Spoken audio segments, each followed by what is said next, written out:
collision theory, the second case for unimolecular reaction, the second case is at low pressure collision is not sufficient.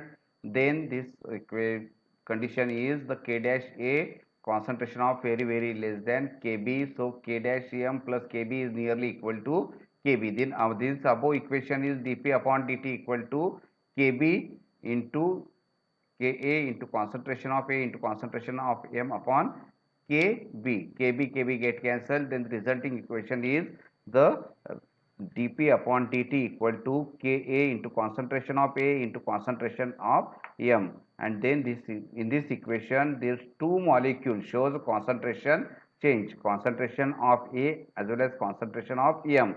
So this equation is a second order reaction. Then collision theory for bimolecular reaction. Collision theory of reaction explain with the effect of molecular behavior on the rate of reaction. We consider the theory of bimolecular reaction. Bimolecular reaction means here two molecule is taking part in the reaction.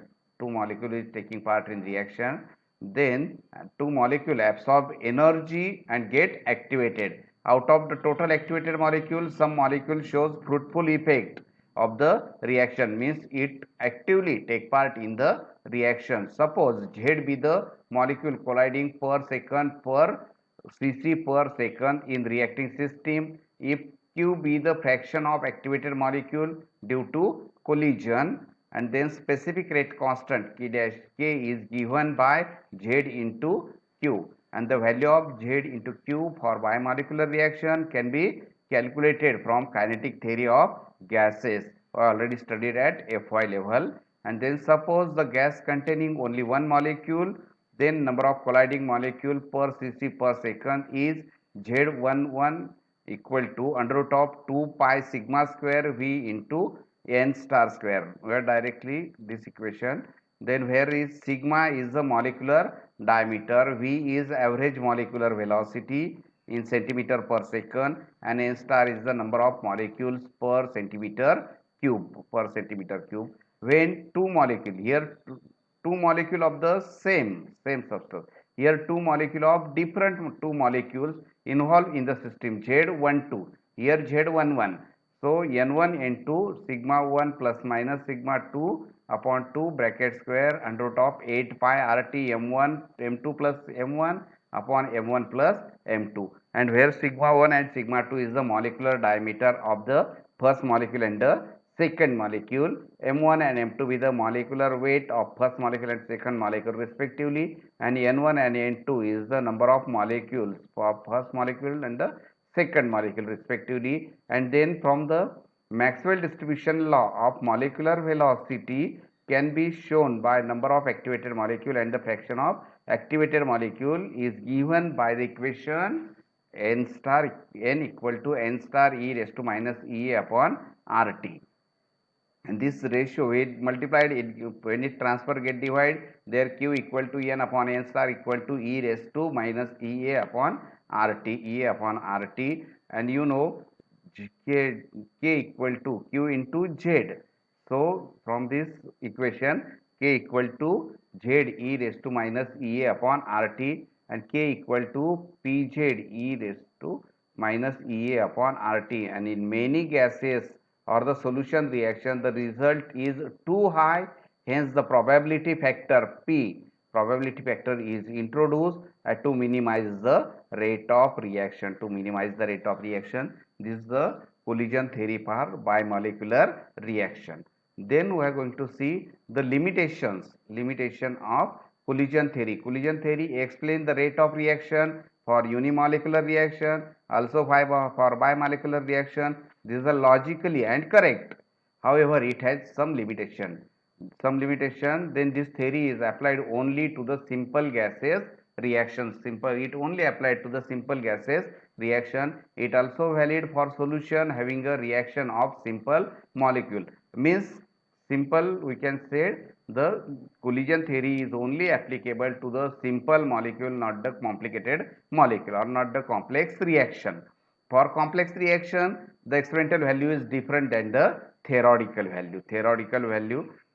And then the in collision theory there is no method to determine the probability, and then the rate constant cannot be determined by collision theory. With the help of collision theory we cannot determine the rate of reaction directly and correctly.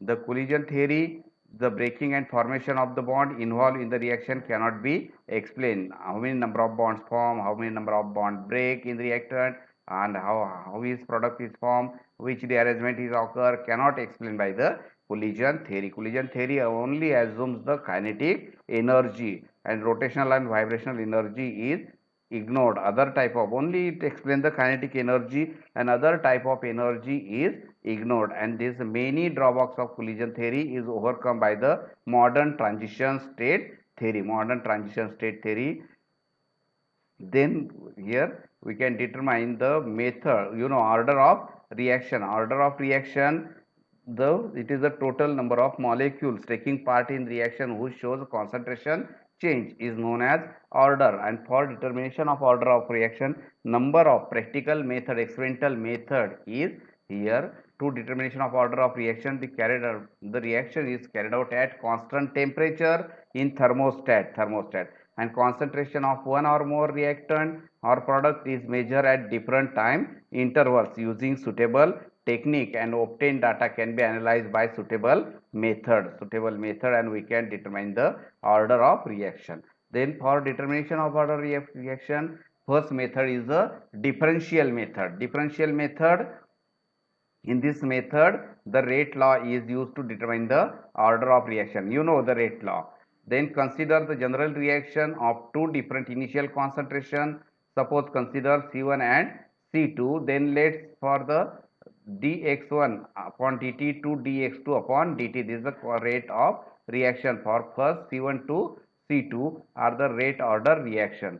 Then according to the rate law or law of mass action, the rate is directly proportional to the concentration of reaction raised to n. For first concentration, the rate is given by dx1 upon dt is directly proportional to C1 raised to n. Similarly, dx2 upon dt is directly proportional to C2 raised to n, and then directly proportional dx upon dt equal to k into C1 raised to n dx2 upon dt equal to k C2 raised to n. Then where k is the rate constant or velocity constant.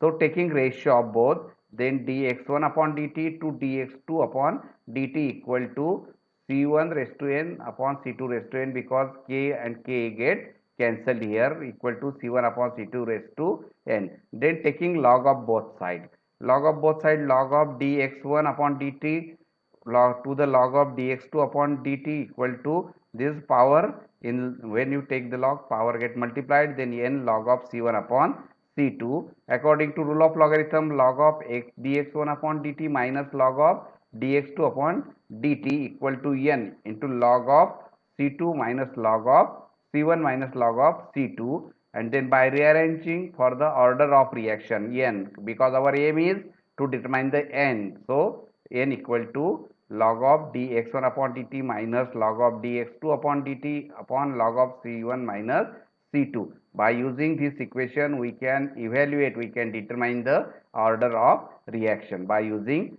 differential method. Then next method is the half-life method or fractional change method. You know half-life, it is the time required to decompose or to react or to 50% initial reactant or to progress of 50% reaction.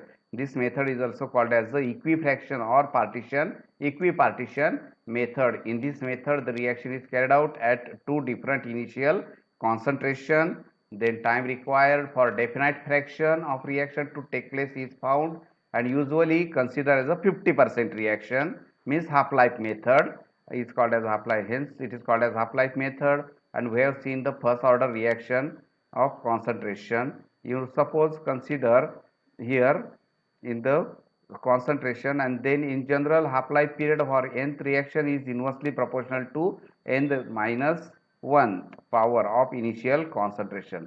And then half-life method for first order reaction is 0.693 upon k, for second order reaction is 1 upon a into k. And then the T1 half is directly inversely proportional to a initial concentration of n minus 1. Similarly, for T1 and T2, this equation T1 is directly proportional to 1 upon A1 raised to n minus 1, T2 is directly proportional to 1 upon A2 raised to n minus 1.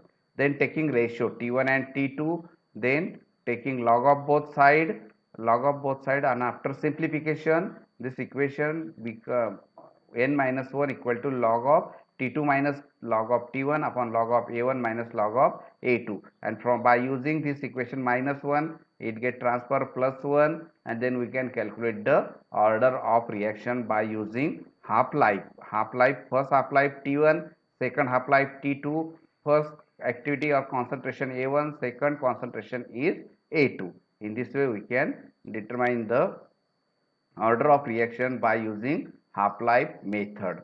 And then next method is the isolation method for determination of order of reaction. The principle of isolation method for many years, used for many years, but determination of order of reaction by isolation was done by Ostwald in 1902, and then number of time experiment carried out and concluded on the large one of reactant is taken is in large excess. Then in this method one reactant is taken as constant, then reaction is carried out and order of reaction is determined by any suitable method of analysis, and this order of obtained with respect to the reactant which is smaller proportion in this reaction hydrolysis of ester, water is taken as a excess and this concentration of methyl acetate is in smaller proportion.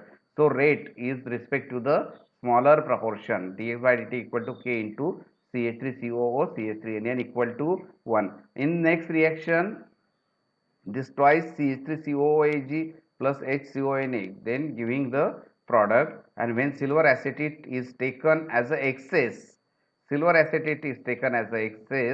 then is large excess, then dx by here sodium formate is taken as a large excess, then at that time dx by dt equal to k CH3COAg bracket square, and then dx by with respect to our CH3CO is in large excess, then the rate of reaction depend on the sodium formate, and then overall rate of reaction or overall concentration change both molecules with silver acetate as well as sodium formate both molecules shows concentration change. At that time the total rate order of reaction is n equal to 2 plus 1 equal to 3. In this way we can determine the order of reaction by isolation method.